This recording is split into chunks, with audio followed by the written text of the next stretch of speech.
Hello everyone, welcome to engineering express. आज हमारी operating system series की यूनिट 3 सीपीयू स्केड्यूलिंग का ये लेक्चर 4 है। आज के इस लेक्चर में हम इस यूनिट को कंप्लीट करेंगे। आज हम डिस्कस करेंगे डेडलॉक सेक्शन। बहुत अच्छे से डिटेल में हम एक एक टॉपिक समझेंगे। Prevention, avoidance, detection, recovery, ignorance. हमने हमारे प्रीवियस लेक्चर्स में डिस्कस किया था scheduling concept, performance criteria, process states, process transition diagram, schedulers, process control block, process address space, process identification information, threats and their management, scheduling algorithms and multiprocessor scheduling। हमने हर एक topic को बहुत अच्छे से detail में समझा है। हमने न्यूमेरिकल्स देखे हैं एक एक करके हर एक स्केड्यूलिंग एल्गोरिदम के बेस पे। आप अपने खुद से नोट्स बनाइए, लेक्चर देखिए और साथ साथ नोट्स खुद से बनाइए। हम ये लेक्चर स्टार्ट कर रहे हैं with the topic deadlock. Deadlock. What is deadlock? A deadlock is a situation where multiple processes are blocked because each process is holding a resource and waiting for other resource which is holding by some other processes. तो deadlock एक ऐसी situation है जिसमें बहुत सारे process blocked होते हैं क्योंकि हर एक प्रोसेस ने एक रिसोर्स को पकड़ के रखा है और वो वेट कर रहा है दूसरे रिसोर्स का जो कि किसी और प्रोसेस ने होल्ड करके रखा है। और कोई भी प्रोसेस रेडी नहीं है कि वो अपने रिसोर्स को छोड़ दें और वेट करें कि पहले दूसरा प्रोसेस एग्जीक्यूट हो जाए फिर वो एग्जीक्यूट होए। फॉर एग्जाम्पल, एक एग्जाम्पल से समझते हैं हम कि डेडलॉक क्या है। When two trains are coming toward each other on same track, there is only one track, so now none of them can move. It's a deadlock situation.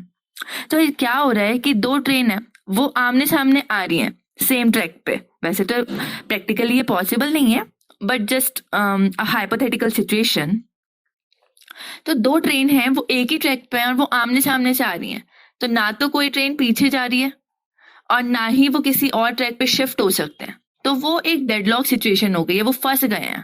Now we will discuss necessary conditions of deadlock. First is mutual exclusion. Only one process can use a resource at any given time. Hardware resources are non shareable. तो mutual exclusion क्या है कि केवल एक ही process किसी एक resource को एक टाइम पे यूज कर सकता है। जो हार्डवेयर रिसोर्सेज हैं वो नॉन शेयरेबल होते हैं। So this condition is mutual exclusion. For example, printer can be used by one process at a time. If process A is using it, then process B need to wait. जो printer है उसे कोई एक ही process use कर सकता है एक समय पे। अगर प्रोसेस ए उसे यूज कर रहा है तो प्रोसेस बी को वेट करना पड़ेगा कि पहले प्रोसेस ए का काम हो जाए तब वो अपना एग्जीक्यूशन स्टार्ट करेगा। Next condition is hold and wait. A process is holding at least one resource at a time and is waiting to get other resources that are currently being held by other processes. तो hold and wait क्या condition है कि कोई एक process है उसने मतलब minimum एक रिसोर्स होल्ड करके रखा हुआ है और वो वेट कर रहा है किसी दूसरे रिसोर्स का जो कि किसी और प्रोसेस ने उस पॉइंट ऑफ टाइम पे होल्ड करके रखा है। तो इट्स लाइक कि हर एक प्रोसेस ने एक एक रिसोर्स को होल्ड कर रखा है और वो वेट कर रहे हैं दूसरे रिसोर्स का जो दूसरे प्रोसेस ने होल्ड कर रखा है। For example, process A holds the printer and wait for a scanner while process B holds the scanner and wait for the printer. जो प्रोसेस ए है उसने प्रिंटर को होल्ड करके रखा है और वो स्कैनर का वेट कर रहा है, लेकिन जो प्रोसेस बी है उसने स्कैनर को होल्ड कर रखा है और वो प्रिंटर का वेट कर रहा है। ये बस वेट करते रह जाएंगे और ये एक डेडलॉक कंडीशन होती है। Next is non preemption. Resources can not be interrupted. Resources can only be released by the process after completing it's task. जो रिसोर्स हैं उनको हम बीच में रोक नहीं सकते, उनको हम बीच में इंटरप्ट नहीं कर सकते। उनको प्रोसेस तभी रिलीज करेंगे जब उनका काम या तो हो जाएगा या फिर उनको रिसोर्सेज की जरूरत ना हो। For example, process A has the printer. It will not give up until it finishes printing. जो प्रोसेस ए है उसने प्रिंटर को होल्ड कर रखा है तो वो बीच में प्रिंटर को छोड़ नहीं सकता। वो प्रिंटर को जब ही रिलीज करेगा जब उसका काम पूरा हो जाएगा। Next condition is circular wait. A set P0, P1, P2 dash dash dash Pn of waiting processes must exist such that P0 is waiting for a resource held by P1, P1 is waiting for a resource held by P2 dash dash dash. Similarly, Pn minus 1 is waiting for a resource held by Pn and Pn is waiting for a resource held by P0. तो ये circular wait क्या है कि एक circle बन रहा है. P0 उस रिसोर्स का वेट कर रहा है जो P1 के पास है, P1 उसका वेट कर रहा है जो P2 के पास है, ऐसे ही करते करते Pn उसका वेट कर रहा है जो P0 के पास है. तो ये एक सर्कल बन गया है. It's like a circular wait. A deadlock situation can arise when these 4 conditions occur at the same time. जो डेडलॉक सिचुएशन है वो जब अकर होती है, मतलब जब अराइज होती है, जब ये चारों कंडीशंस एक ही टाइम पे अकर हो जाए. अब हम डिस्कस करते हैं मेथड्स फॉर हैंडलिंग डेडलॉक. हमारे पास कुछ मेथड्स हैं जिसकी हेल्प से हम डेडलॉक को हैंडल कर सकते हैं. पहला है डेडलॉक प्रिवेंशन, सेकंड है deadlock avoidance, third is deadlock detection and recovery and fourth is deadlock ignorance. अब एक एक करके हम इनको डिटेल में समझते हैं. Deadlock prevention. Preventing deadlock involves ensuring that at least one of the necessary conditions for deadlock cannot hold. तो हम प्रिवेंट कैसे कर सकते हैं डेडलॉक को? तो हम ऐसे प्रिवेंट कर रहे हैं डेडलॉक को कि हम ये इंश्योर करें कि उन चारों कंडीशन में से कम एक कंडीशन होल्ड ना करे. मतलब हम किसी एक कंडीशन को एलिमिनेट करने का ट्राई करेंगे. तो जब वो एक कंडीशन एलिमिनेट हो जाएगी तो डेडलॉक ऑटोमेटिकली प्रिवेंट हो जाएगा, क्योंकि डेडलॉक के लिए उन चारों कंडीशन का एक टाइम पे होना जरूरी होता है. तो पहले हम डिस्कस करते हैं उन चारों कंडीशंस को कि एक एक करके हम कैसे उनको एलिमिनेट कर सकते हैं. Mutual exclusion. We cannot prevent deadlock by eliminating mutual exclusion condition because some resources are naturally non-shareable. जो म्यूचुअल एक्सक्लूजन कंडीशन है हम उसको एलिमिनेट नहीं कर सकते क्योंकि कुछ रिसोर्सेज जो है वो नेचुरली नॉन शेयरेबल होते हैं. Next is hold and wait. Process can execute if it has all the required resources. It is less efficient due to less device utilization. जो हमारा अप्रोच था कि प्रोसेस तभी एग्जीक्यूट होगा जब उसके पास सारे रिसोर्सेज आ जाएं जो भी उसे पूरे एग्जीक्यूशन के टाइम पे रिक्वायर्ड हो.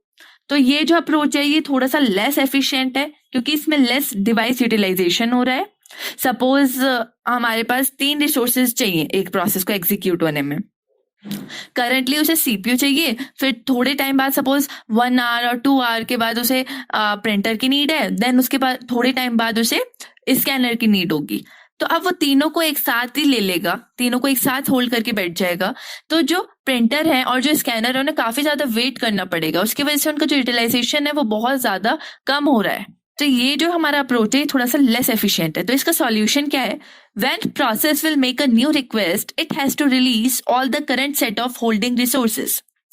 जो प्रोसेस है वो तभी न्यू रिक्वेस्ट जनरेट कर सकता है, मतलब किसी दूसरे रिसोर्स के लिए रिक्वेस्ट कर सकता है जब वो जो करंटली वो रिसोर्स उसने होल्ड करके रखा है जब वो उसे रिलीज करते. सपोज एक प्रोसेस है उसके पास सीपीयू है अभी, तो वो प्रिंटर या स्कैनर के लिए रिक्वेस्ट नहीं कर सकता. पहले उसे अपना सीपीयू का काम पूरा करके उसे रिलीज करना होगा, तभी वो प्रिंटर और स्कैनर के लिए रिक्वेस्ट कर सकता है एक एक करके. तो ये काफी ज्यादा अच्छा तरीका है. इससे हमारा जो डिवाइस यूटिलाइजेशन है वो मैक्सिमम होगा और डिवाइसेस को ज्यादा फ्री टाइम भी नहीं मिलेगा. Non preemption. High priority process or a system process can forcefully preempt the resource holding process which are in waiting state, not in running state. जो high priority process है या फिर जो system process है, मतलब जिनकी priority already काफी high है as compared to user process, वो forcefully preempt कर सकते हैं उन process को जिन्होंने resource को hold करके रखा है और वो खुद waiting state में है, running state में नहीं है. तो उन process को वो forcefully preempt कर देते हैं. Circular wait. Each resource will be assigned with the numerical natural number. A process can request the resource in the increasing or decreasing order of resources numbering. हमारे पहले क्या हो रहा था कि सपोज हमारे पास 4 प्रोसेस हैं. P1 ने R1 को ले रखा है और वो R2 का वेट कर रहा है. P2 ने R2 को ले रखा है और वो R3 का वेट कर रहा है. P3 ने R3 को ले रखा है और वो R4 का वेट कर रहा है, और जो P4 है उसने R4 को ले रखा है और वो R1 का वेट कर रहा है। तो इस तरीके से एक सर्कुलर वेट चल रहा था। लेकिन अब इसमें क्या बोला गया है, कैसे हम उसे एलिमिनेट कर रहे हैं, हम हर एक रिसोर्स को एक नंबरिंग असाइन कर रहे हैं कि R1 है, R2 है, R3 है, R4 है, और हम रिक्वेस्ट जनरेट कर सकते हैं। या तो सारे प्रोसेस इंक्रीजिंग ऑर्डर में रिक्वेस्ट जनरेट करेंगे या डिक्रीजिंग में, कोई एक ऑर्डर हम फाइनल कर लेंगे। तो सपोज हमने इंक्रीजिंग ऑर्डर करा, तो सबसे पहले चारों प्रोसेस R1 के लिए रिक्वेस्ट करेंगे, जिसे R1 मिल गया वो एग्जीक्यूट हो जाएगा और बाकी प्रोसेस वेट करेंगे। ये नहीं है कि R1 नहीं मिला तो चलो R2 को ले लिया, या फिर पहले R3 को ले लिया या R4 को ले लिया, ऐसा नहीं कर सकते।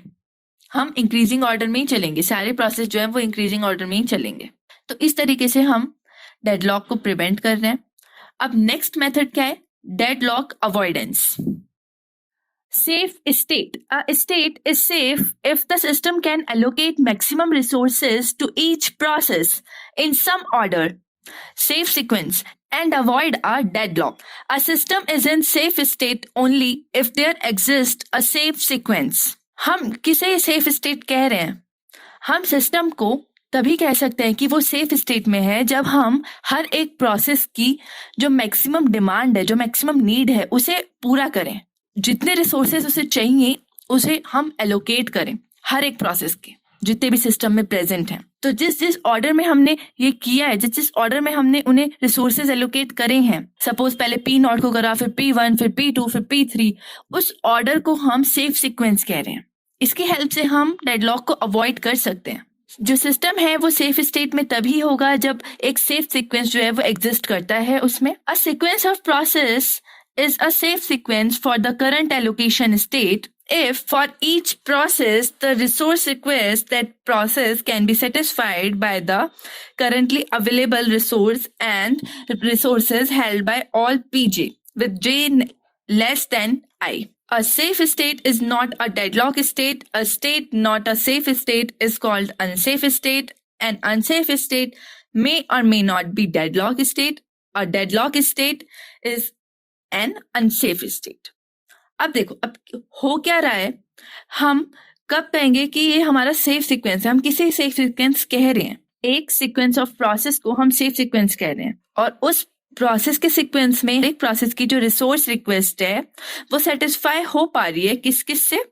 जो करंटली अवेलेबल रिसोर्स है प्लस जो उससे पहले के सारे प्रोसेस ने होल्ड कर रखे थे, उन सारे रिसोर्सेस को मिला के उसकी नीड अगर हम सेटिस्फाई कर पा रहे हैं तो उसे हम सेफ सीक्वेंस में काउंट करेंगे। एक सेफ स्टेट कभी भी डेडलॉक स्टेट नहीं होता, और एक जो डेडलॉक स्टेट है वो अनसेफ स्टेट होता है। एक स्टेट जो सेफ स्टेट नहीं है उसे हम अनसेफ स्टेट कह रहे हैं, और जो अनसेफ स्टेट है वो डेडलॉक हो भी सकता है और नहीं भी। एक एग्जाम्पल से समझते हैं कि इस पॉइंट का क्या मतलब होता है।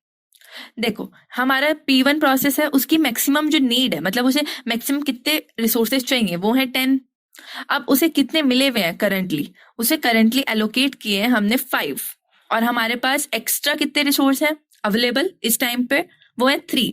तो अगर हम 3 + 5 करें तो क्या वो 10 हो रहा है? नहीं। तो हमारे P1 की जो मैक्सिमम नीड है वो हम पूरी नहीं कर पा रहे, तो इसे हम सेफ सीक्वेंस में काउंट नहीं करेंगे। तो ये हो गया हमारा क्रॉस। अब हम चलते हैं P2 पे, हम हर एक प्रोसेस के लिए चेक करेंगे। अब P2 की जो मैक्सिमम नीड है वो है 4, उसको करंटली हमने 2 रिसोर्सेज एलोकेट किए हुए हैं। अब हमारे पास अवेलेबल है 3, तो 3 में से 2 रिसोर्स हमने उसको दे दिए, तो उसकी मैक्सिमम नीड जो है वो पूरी हो गई। अब जैसे ही उसकी मैक्सिमम नीड पूरी हुई तो वो एग्जीक्यूट हो गया, और एग्जीक्यूट होने के बाद उसने अपने सारे रिसोर्सेज रिलीज कर दिए। तो हमारे पास अवेलेबल था 1 और मैक्सिमम नीड थी इसकी 4, मतलब इसके पास 4 रिसोर्सेज थे। तो 4 + 1, अब हमारे पास अवेलेबल हो गए 5 रिसोर्सेज। अब हम P3 को चेक करते हैं। P3 के लिए क्या है कि हमारे पास करंटली उसके हमने दे रखा है, एलोकेट कर रखा है 2 रिसोर्सेज, और उसको मैक्सिमम नीड है 9 रिसोर्सेज की। तो 2 प्लस हमारे पास अवेलेबल कितने हैं? 5 इस पॉइंट पे। तो 5 + 2 7, ये तो हमारे इसकी मैक्सिमम नीड को सेटिस्फाई नहीं कर रहे, तो ये भी अभी हमारे सेफ सीक्वेंस का पार्ट नहीं है, तो ये भी क्रॉस हो गया। अब दोबारा से हम P1 के पास गए चेक करने। अब P1 को हमने एलोकेट कर रखे थे 5, अब हमारे पास अवेलेबल भी है 5।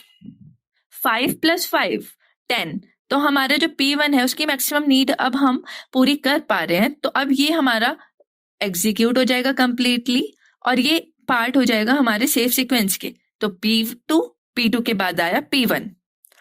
अब चेक करेंगे दोबारा से P3, क्योंकि अब वो जो P1 है उसके सारे के सारे रिसोर्सेज उसने रिलीज कर दिए, तो अब हमारे पास अवेलेबल है 10 रिसोर्सेज। तो अब P3 की नीड थी 9 रिसोर्सेज की, करंटली उसे एलोकेट किए हुए हैं 2 रिसोर्स और अवेलेबल है 10, तो अब 10 में से 7 रिसोर्स हमने उसको दे दिए, तो उसकी मैक्सिमम नीड भी पूरी हो गई और वो भी पार्ट बन गया हमारे सेव सीक्वेंस के। तो हमें एक सेव सीक्वेंस मिल गया जिसमें हमारे तीनों प्रोसेस के जो नीड है, मैक्सिमम नीड, वो पूरी हो पा रही है। किस किस से मिलके? Currently allocated resources plus the resources which are held by previous processes. अब हमारा नेक्स्ट टॉपिक है रिसोर्स एलोकेशन ग्राफ। हमारे जो डेडलॉक अवॉइडेंस है उसमें 3 मेथड्स हैं हमारे, safe state, resource allocation graph and algorithm, और थर्ड है बैंकर्स एल्गोरिदम। तो हमने सेफ स्टेट पढ़ लिया है। अब हम चलते हैं हमारे नेक्स्ट टॉपिक पे, resource allocation graph. A directed graph consist of a set of vertices V and set of edges E। एक डायरेक्टेड ग्राफ है। डायरेक्टेड ग्राफ का मतलब है कि जो ग्राफ बना हुआ है उसमें डायरेक्शंस गिवन है और उस ग्राफ में हम 2 सेट्स की बात कर रहे हैं, एक है वर्टिसेस का सेट V और एक है एजेस का सेट E।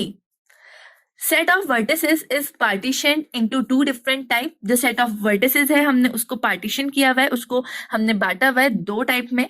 एक है हमारा एक्टिव प्रोसेस P और दूसरा है हमारा रिसोर्स टाइप R। तो हमारे पास जो वर्टिसेस हैं वो 2 टाइप की हैं, एक है हमारे प्रोसेसेस के लिए और दूसरा है हमारा रिसोर्सेस के लिए।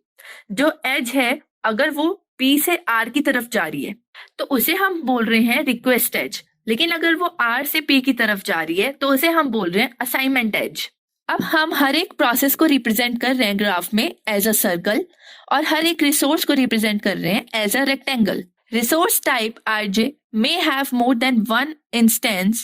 We represent each such instance as a dot within the rectangle. अब इंस्टेंस को आप एक वायर की तरह समझ सकते हैं, तो हर एक रिसोर्स की एक से ज्यादा वायर्स हो सकती हैं और हर एक वायर को हम डॉट से रिप्रेजेंट कर रहे हैं। A request edge points to only the rectangle, whereas assignment edge must also designate one of the dots in the rectangle.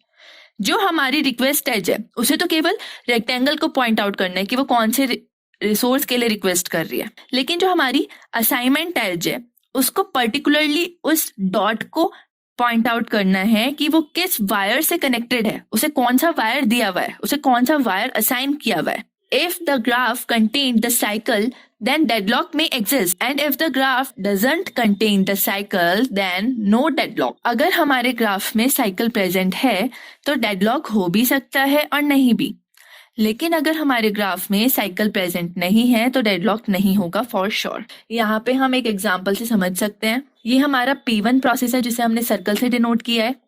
अब वो रिक्वेस्ट कर रहा है R1 के लिए, इसलिए उसने जस्ट रेक्टेंगल को टच किया है रिक्वेस्ट एज ने और उसे ऑलरेडी असाइंड है R2 का एक इंस्टेंस। तो देखिए यहाँ पे जो असाइनमेंट एज है वो R2 से P1 की तरफ जा रही है और उसने पर्टिकुलर बताया है कि उसे कौन सी डॉट असाइन की हुई है। R1 जो है वो मिला हुआ है P2 को और P2 हमारा जो रिक्वेस्ट कर रहा है R3 के लिए और R3 ऑलरेडी मिला हुआ है P3 को और P3 रिक्वेस्ट कर रहा है R2 के लिए। तो ये एक साइकिल है, P1 से R1, R1 से P2, P2 से R3, R3 से P3, P3 से R2 एंड देन R2 से R1। एक और साइकिल है हमारे इसी ग्राफ में, P2 से R3, R3 से P3, P3 से R3 एंड देन R3 से P2। तो साइकिल प्रेजेंट है और डेडलॉक भी प्रेजेंट है। अब देखते हैं दूसरा ग्राफ। इसमें हमारा जो P1 है वो रिक्वेस्ट कर रहा है R1 के लिए। R1 जो है वो ऑलरेडी असाइंड है P2 और P3 को। R2 जो है वो ऑलरेडी असाइंड है P1 को और जो P3 है वो रिक्वेस्ट कर रहा है R2 के लिए और R2 जो है वो P1 और P4 दोनों को असाइंड है। तो इसमें क्या हो रहा है कि P1 से R1, R1 से P3, P3 से R2 और R2 से P1। साइकिल तो प्रेजेंट है लेकिन डेडलॉक नहीं है। अब डेडलॉक क्यों नहीं है? क्योंकि जो P2 है और जो P4 प्रोसेस है, ये दोनों ही किसी और रिसोर्स को रिक्वेस्ट नहीं कर रहे। तो अगर उनका काम हो जाता है जब, तो वो रिसोर्स जो है वो फ्री हो जाएगा। तो जो प्रोसेस उसके लिए रिक्वेस्ट कर रहा है वो उसे असाइन हो जाएगा। There is a possibility of that, so that's why there is no deadlock.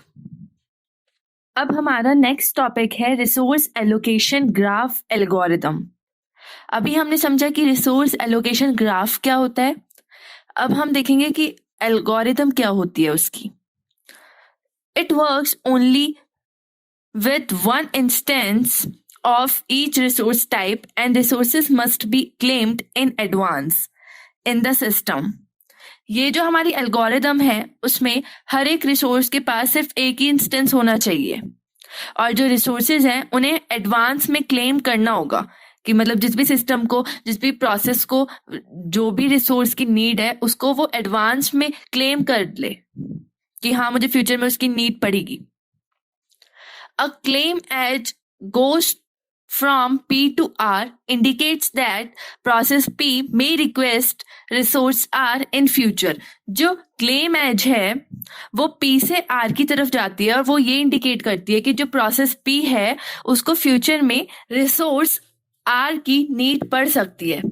And it is represented by dashed line, और इसको हम डैश्ड लाइन से रिप्रेजेंट करते हैं। When process P requests resource R, the claim P to R is converted to a request edge। जब जो process P है वो रिक्वेस्ट करता है R के लिए, तो जो उनके बीच में जो क्लेम एज थी वो रिक्वेस्ट एज में कन्वर्ट हो जाती है। When a resource R is released by P, the assignment edge R to P is reconverted to a claim edge P to R। तो जब हमारा पूरा काम हो जाता है प्रोसेस P का, तो वो उस रिसोर्स R को रिलीज कर देता है और जो वो असाइनमेंट एज थी इन दोनों के बीच में वो वापस से रिकन्वर्ट हो जाती है क्लेम एज में।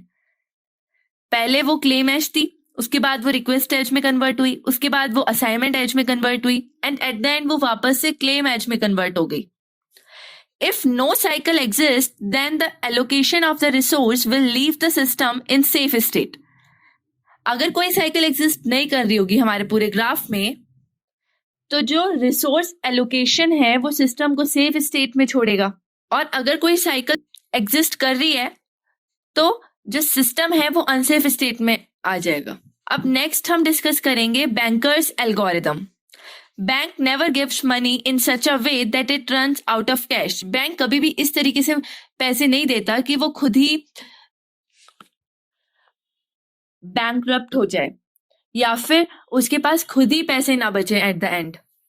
Banker's algorithm is suitable for a resource allocation with multiple instance of each resource type। तो ये वाली जो हमारी एल्गोरिथम है वो उस केस में बहुत ज्यादा सुटेबल है जब हर एक रिसोर्स के पास मल्टीपल इंस्टेंस हो, मल्टीपल वायर्स हो।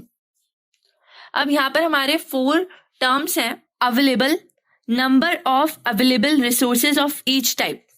तो इसमें बता रहे हैं हम कि कितने रिसोर्सेज अवेलेबल हैं।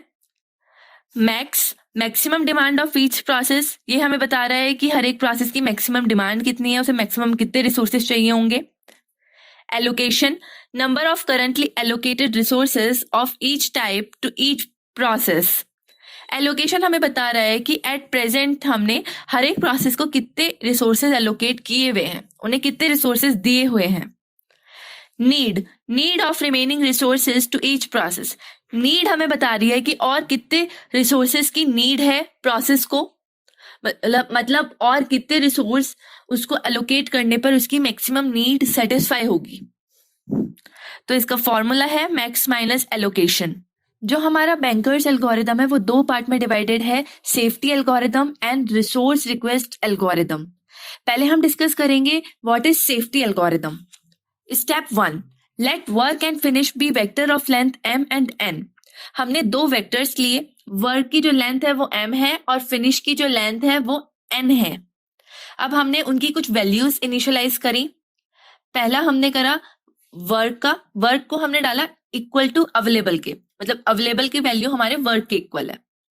Finish i equal to false, हमने फिनिश की वैल्यू जो है वो फॉल्स रखी for i 0 1 2 3 dash dash dash n-1। तो जब तक कोई भी प्रोसेस है सिस्टम में तो इसकी वैल्यू फॉल्स होगी। इसकी वैल्यू जब ट्रू होगी जब कोई प्रोसेस नहीं होगा, मतलब हम सारे प्रोसेस की नीड वगैरह चेक कर चुके हैं। इसका बेसिक पर्पस ये है इस एल्गोरिदम का कि ये चेक करती है कि हमारा जो सिस्टम है वो सेफ्टी स्टेट में है या नहीं। Step 2, find i such that finish i equal to false. अब हम i को फाइंड करेंगे, मतलब अब हम देखेंगे कि जो हमारी फिनिश i की जो वैल्यू है वो फॉल्स है या नहीं। अगर वो फॉल्स है तो फिर हम चेक करेंगे जो उसकी नीड है क्या वो वर्क से कम है या उसके बराबर है। अगर ये दोनों कंडीशन ट्रू होती हैं उसके बाद हम जाएंगे स्टेप 3 पे। और अगर कोई ऐसा आई एग्जिस्ट नहीं करता, मतलब सारे प्रोसेस के लिए हमने चेक कर लिया ऑलरेडी, तो हम सीधा चले जाएंगे स्टेप 4 पे। अब स्टेप 3 देखते हैं क्या है। हम यहाँ पर करेंगे वर्क की वैल्यू को हम अपडेट करेंगे, उसको कर देंगे हम work equal to work plus allocation, और उसके बाद हम कर देंगे finish I equal to true. Then again हम स्टेप 2 पे जाएंगे और हर एक आई के लिए हम ऐसा ही करते जाएंगे। उसकी नीड चेक करेंगे, अगर वो वर्क से कम है या फिर उसके इक्वल है तो हम वर्क को अपडेट कर देंगे। हम ऐसे ही करते चलेंगे और जब ये सारे प्रोसेसेस के लिए हो जाएगा, अब कोई प्रोसेस बचा नहीं है सिस्टम में, तो हम क्या करेंगे, हम कह देंगे कि जो हमारा सिस्टम है वो सेफ स्टेट में है। अब हमारा सेकंड हमारी एल्गोरिदम है resource request algorithm. Step 1, if request is less then और इक्वल टू नीड। आई हमारा प्रोसेस का एक नंबर है, लाइक 1 2 3 4 5 ऐसे करके। तो हम हर एक प्रोसेस के लिए चेक करेंगे कि जो उसकी रिक्वेस्ट है क्या वो नीड से कम है या उसके बराबर है। अगर है तो हम स्टेप 2 पे जाएंगे, अदरवाइज हम एरर शो कर देंगे। Step 2, if request I is less than equal to available I. अब इसमें हम चेक करेंगे कि क्या हमारे जो प्रोसेस की रिक्वेस्ट है, मतलब जो भी प्रोसेस की रिसोर्स रिक्वेस्ट है, क्या वो अवेलेबल के इक्वल है या उससे कम है। अगर ऐसा है तो हम जाएंगे स्टेप 3 पे, अदरवाइज उस प्रोसेस को वेट करना पड़ेगा जब तक कि रिसोर्स अवेलेबल हो। Step 3, update resource allocation matrix. जब हमारे ऊपर के दोनों स्टेप्स हमारे कंप्लीट हो जाते हैं, मतलब दोनों कंडीशन हमारी ट्रू हो गई, तो हम क्या करेंगे, अब अपडेट करेंगे अपने मैट्रिक्स में।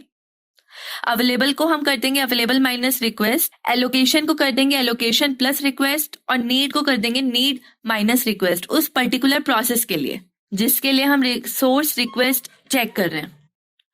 If the result is in safe state, then transaction is complete and process PI is allocated to its resources.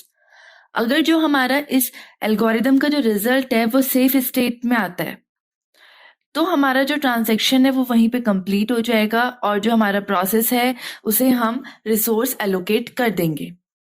लेकिन अगर हमारा जो न्यू स्टेट है वो अनसेफ स्टेट में आता है तो हमारा जो रिसोर्स रिक्वेस्ट एलोकेशन है हम उसे रिसोर्स एलोकेट नहीं करेंगे, मतलब जिस भी रिसोर्स के लिए प्रोसेस ने रिक्वेस्ट की है हम उसे एलोकेट नहीं करेंगे। अब हम बैंकर्स एल्गोरिदम को समझते हैं एक क्वेश्चन की हेल्प से। हमारी एक मैट्रिक्स है जिसमें हमारा एलोकेशन दी हुई है, मैक्स कितना चाहिए हर एक प्रोसेस को और अवेलेबल कितना है ये गिवन है। तो हमारे पास हर एक प्रोसेस के लिए 4 इंस्टेंस हैं रिसोर्सेज के, A B C D। अब सबसे पहला क्वेश्चन हमसे कहा है कि what is the content of matrix need. तो हमें हर एक प्रोसेस के लिए नीड कैलकुलेट करनी है। नीड का फॉर्मूला है मैक्स माइनस एलोकेशन। तो इसी फॉर्मूले की हेल्प से हम हर एक प्रोसेस के लिए उसकी नीड कैलकुलेट करेंगे।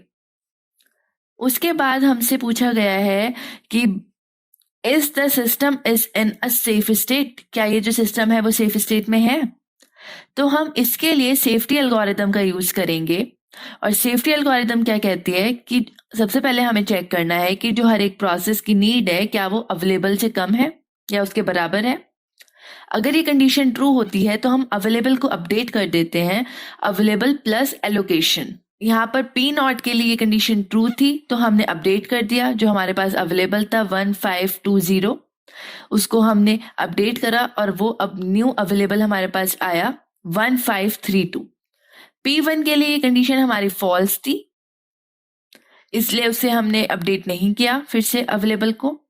P2 के लिए ट्रू थी इसलिए वापस से अपडेट करा, P3 के लिए भी ट्रू थी इसलिए वापस अपडेट करा, अब P4 के लिए भी ट्रू थी इसलिए वापस अपडेट करा। फिर दोबारा से हम P1 पे गए, फिर हमने चेक किया क्या अब हम इसको अपडेट कर सकते हैं, क्या अब कंडीशन ट्रू है इसके लिए। तो अब कंडीशन हमारी ट्रू थी इसलिए अब हमने उसे अपडेट करा। तो हमारा सेफ सीक्वेंस क्या आया, सबसे पहले P0 एग्जीक्यूट हुआ, then P2, then P3, P4, then P1। ये हमारा सेफ सीक्वेंस है। अगर इसमें किसी एक प्रोसेस के लिए भी कंडीशन फॉल्स हो जाती, लाइक परमानेंटली फॉल्स ही रहती, तो हमारा ये जो सीक्वेंस है ये सेफ सीक्वेंस नहीं होता। तो अभी इस कंडीशन में ये हमारा सेफ सीक्वेंस है, इसलिए हम कह सकते हैं कि जो हमारा सिस्टम है वो सेफ स्टेट में है। अब हमसे थर्ड क्वेश्चन क्या पूछा था कि if a request from process P1 arrives for 0420 can the request be granted immediately. तो क्या वो जो रिक्वेस्ट है वो हम इमीडिएटली ग्रांट कर सकते हैं। तो हमने सबसे पहले क्या किया, सबसे पहले हमने रिसोर्स रिक्वेस्ट एल्गोरिदम का यूज करा। अब ये एल्गोरिदम हमसे क्या कह रही है कि जो रिक्वेस्ट है प्रोसेस P1 की क्या वो नीड से कम है, मतलब हम रिक्वेस्ट कर रहे हैं 0420 के लिए, तो क्या वो नीड से कम है या उसके बराबर है। सेकेंड कंडीशन, क्या वो अवेलेबल से कम है या उसके बराबर है। अगर ये दोनों कंडीशन ट्रू होती हैं तो हम अपडेट करेंगे अवेलेबल को, एलोकेशन को और नीड को। Available equal to available minus request I, allocation equal to allocation plus request I, need I equal to need I minus request I. तो ये दोनों कंडीशन हमारी ट्रू थी, तो हमने अवेलेबल, एलोकेशन और नीड को अपडेट कर दिया। अवेलेबल तो सबके लिए, एलोकेशन और जो हमारी नीड है वो सिर्फ P1 की अपडेट हुई है। उसके बाद हमसे पूछा गया था क्या ये जो एल्गोरिदम है, मतलब ये जो हमारी रिक्वेस्ट है, क्या हम इमीडिएटली उसको ग्रांट कर सकते हैं, उसको परमिट कर सकते हैं, उसको इमीडिएटली सेटिस्फाई कर सकते हैं। तो इसके लिए हमें चेक करना होगा सेफ्टी एल्गोरिदम की हेल्प से। तो जो अभी हमने डिस्कस किया था सेफ्टी एल्गोरिदम हम कैसे करते हैं, कैसे अप्लाई करते हैं, कैसे उसमें फाइंड आउट करते हैं, तो उसी तरीके से हम इसको करेंगे और चेक करेंगे कि हमारा जो सिस्टम है वो सेफ स्टेट में है या नहीं। अगर हमारा सिस्टम सेफ स्टेट में है तो हम इमीडिएटली रिक्वेस्ट ग्रांट कर सकते हैं। अब हमारा नेक्स्ट टॉपिक है डेडलॉक डिटेक्शन।